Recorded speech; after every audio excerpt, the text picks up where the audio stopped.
Менин жашым 63-тө. Ала Бука районунун бир жооптуу кызматта иштейм. Мындан аз убакыт илгери 28 жаштагы келинге үйлөнгөм.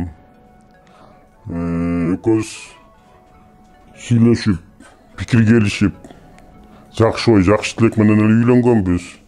Үйлөнгөн күндөн баштап эле тигил алган келин ата-энемди ыраазы кыл, калың төлөө дегенинен көңүлүн кыйбай 100 000 сом бергем. Бир уй бергем сүт акыга, анан бир жылкы баласын бергем.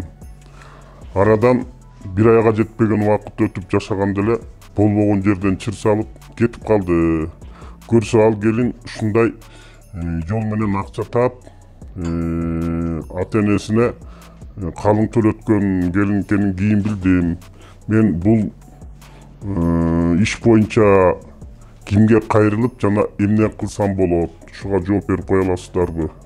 Тактай кетчү маселе бул жерден сиз берилген буюмдарды кандай мааниде бергенсиз? Ушул учурда тактай кетүү керек. Балким белек катарында бергендирсиз. Эгер белек катарында берген болсоңуз артка алууга жол жок.